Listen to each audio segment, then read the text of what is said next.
Apa aku nak buat? Aku nak menyanyi ke lah? Apa kata kalau aku nyanyi lagu Hanya Rindu daripada Aminash? Tak apa, sebelum aku nyanyi untuk ibu aku, baik aku try dulu. Bismillahirrahmanirrahim. Di sini tertawa bersamaku seperti dulu lagi. Walau hanya sebentar, Tuhan tolong kabulkanlah. Bukannya diri ini tak terima kenyataan, hati ini hanya rindu. Ku rindu senyumanmu, Ibu. Bismillahirrahmanirrahim. Assalamualaikum warahmatullahi wabarakatuh. Hari Ibu ni macam ni saya nak cakap. Sebenarnya hari-hari adalah hari untuk kita meraihkan pengorbanan jasa ibu. Akan ada seseorang yang akan buatkan kau menangis ketika itu. Dan ingatlah, akan ada pula seseorang datang buatkan kau tersenyum kembali. Tak tahu tak siapa itu. Ketika mana kita sedih sebelum ni, kita putus cinta ke, siapa yang akan peluk kita? Peluk daripada belakang ke daripada depan? Adalah ibu kita, ibu ayah kita. Jadi ibu ayah kita ni sangat besar jasa dia. Di mana ayah mendidik kita, ibu mengandungkan kita, melahirkan kita, menjaga kita, menyusukan kita sampai kita dah putus susu. Diorang hantar kita ke sekolah. Alhamdulillah, segala puji dan syukur kami panjatkan kepada Allah Subhanahu Wa Taala. Selawat dan salam kami ucapkan ke atas junjungan besar Nabi Muhammad SAW, para isteri dan keluarga baginda, para sahabat, seterusnya golongan yang mengikuti jejak langkah baginda sehingga hari kiamat. Islam adalah sebuah agama yang sangat menitik beratkan soal berbuat baik kepada ibu bapa kita. Bahkan amalan iaitu biru al-walidain, iaitu itu adalah bahasa Arab, petikan tu yang saya sebutkan tadi. Biru al-walidain tu berbuat baik kepada kedua ibu bapa kita. Okey, berbuat baik kepada kedua ibu bapa kita tu merupakan antara ibadah yang paling besar selepas kita mentauhidkan kepada Allah Subhanahu Wa Taala. Tauhid kita kepada Allah apa? Asyhadu an la ilaha illallah wa asyhadu anna Muhammadar Rasulullah. Aku naik saksi bahawa tiada Tuhan selain daripada Allah Subhanahu Wa Taala, dan aku bersaksi bahawa sesungguhnya Nabi Muhammad itu adalah rasul kepada Allah Subhanahu Wa Taala.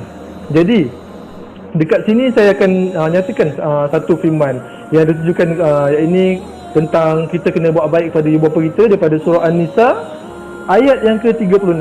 Bismillahirrahmanirrahim. Wa'budullaha wa la tusyriku bihi syai'a wa bil walidaini ihsana.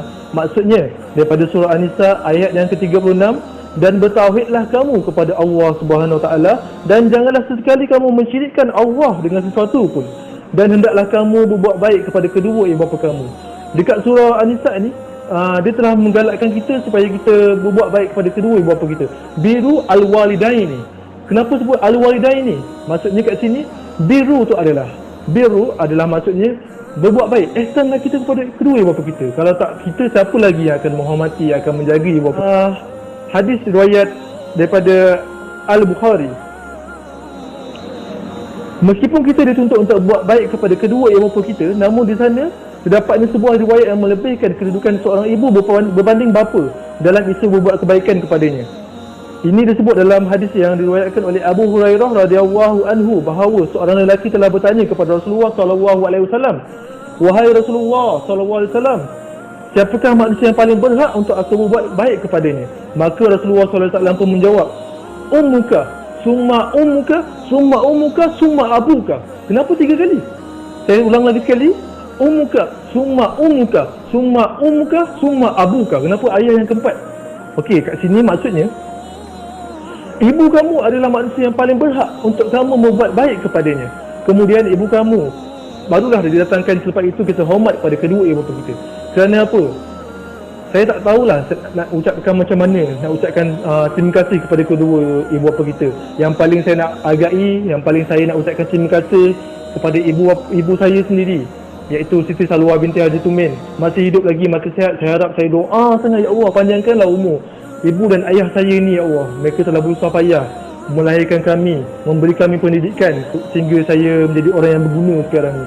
Jadi saya nak nasihatkan kepada kamu semua, ambillah manfaat daripada hadis ini. Itu adalah hadis yang sahih daripada riwayat Muslim. Maka ambil manfaat daripada hadis ini, bahawa seorang ibu didahulukan dalam proses berbuat baiknya seorang anak itu kepada kedua ibu bapanya sebanyak 3 kali berturut-turut. Nabi telah pesan, bahkan telah disebutkan ijma' para ulama seperti yang dinyatakan oleh Imam Al-Haris Al-Muhasibi dalam mentafsirkan, iaitu mengutamakan bagi prioriti keutamaan. Kenapa kita kena buat baik kepada ibu dulu? 3 kali telah dinyatakan, barulah ayah kita. Manakala perkataan husnul subhah.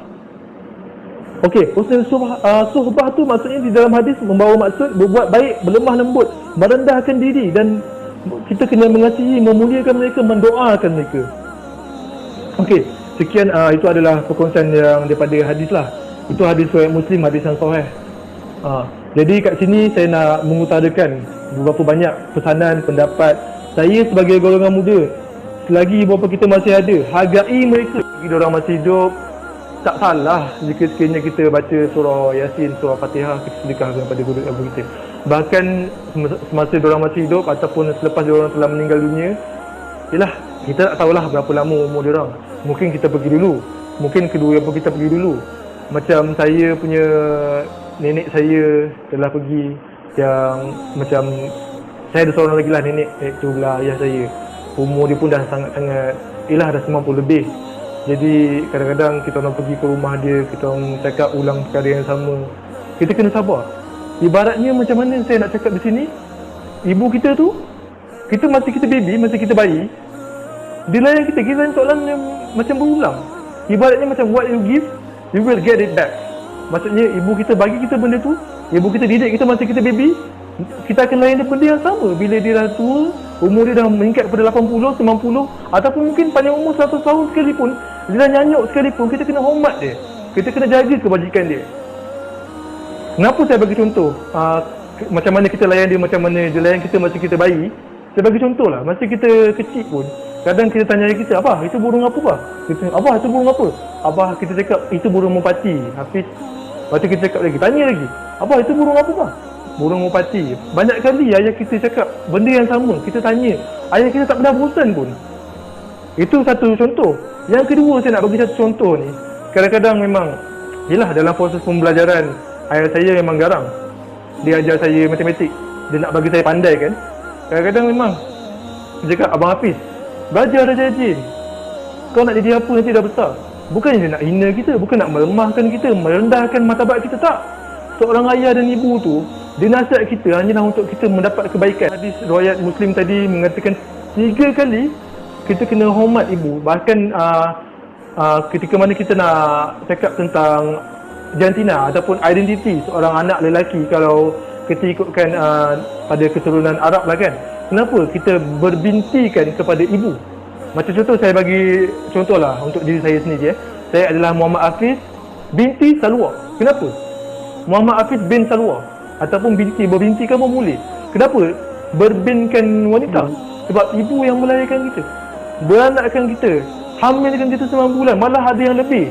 Tak cukup dengan tu, menyusukan kita sana sini, bawa kita macam itu, dokong kita kat sini, susukan kita. Itu kenapa? Jadi kenapa kita nak rasa malu berbinkan ibu? Bukannya nak kata kita golongan sajak ke apa kalau kita berbinkan ibu. Memanglah betul, ayah adalah sumber yang utama dari segi macam cari nafkah, cari pendapatan untuk kekuatan keluarga itu sendiri. Tapi sebenarnya kat sini, ibu tu adalah orang yang terutama yang kita akan ditanya apa yang kita bagi kepada ibu dan ayah kita di akhir hayat nanti. Bila ayah kita, ibu kita telah meninggal satu masa nanti, ada 3 benda yang kita kena sedekahkan kepada mereka. Doa anak yang soleh, beribadahlah, kita kena buat amalan yang soleh kepada ibu bapa kita. Sedekah, kita sedekah dari segi tak kisahlah kita baca Yasin, sedekah kepada mereka ke. Yang ketiga ni, kita kena teruskan legasi mereka. Contohnya, semasa diorang hidup, diorang rajin pergi majlis ilmu, ataupun diorang kalau hari raya, diorang ajak kita untuk pergi ke rumah sanak dan saudara. Jadi bila mereka dah tak ada, kita sebagai orang muda kita kena pergi. Kita kena teruskan bawa. Contohnya kalau saya dah berkahwin, akak saya sekarang dah berkahwin kan, tunggu masa ada anak, dia kena latih anak dia tu supaya pergi ke rumah sanak saudara. Teruskan tradisi ibu dan ayah kita. Jadi kat sini peranan seorang anak ni sangat besar. Kalau saya nak bahaskan, sebenarnya untuk hari ibu ni, kita bagi hadiah apa je?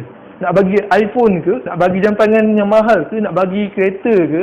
Nak belikan dia kek yang mahal ke? Kita nak bagi dia Marybrown ke, McDonald ke, Pizza Hut sekalipun ke? Tak dapat terbalas sebenarnya. penat lelah seorang ibu tu menyusukan kita, bawa kita kemari, ke sana ke sini.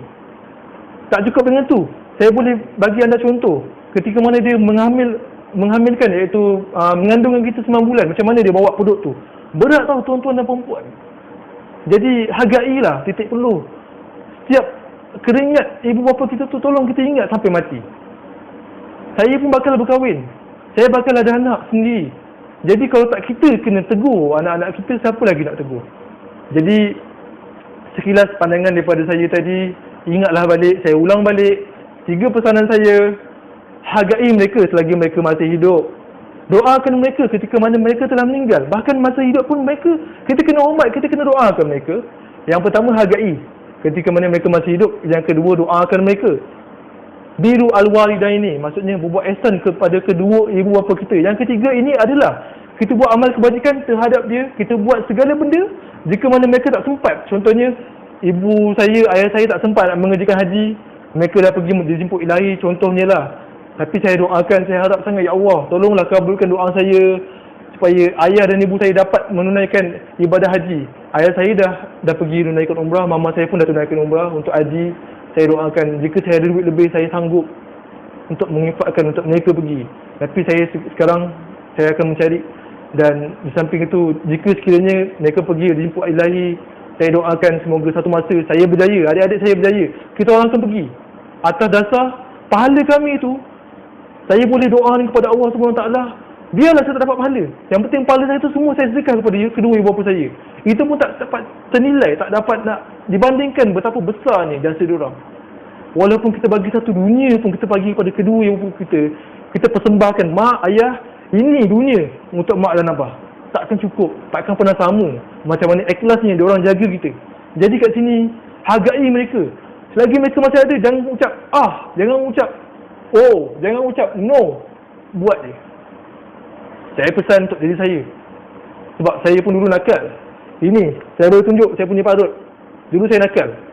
Saya main kerja-kerja dengan adik-adik saya, mama abah saya, mak saya menangis.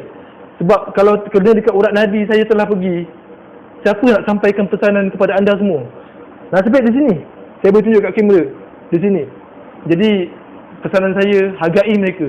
Itu saja. Jika sekiranya video ini bermanfaat untuk anda semua, tolonglah anda, saya pesan sangat, share, like, subscribe.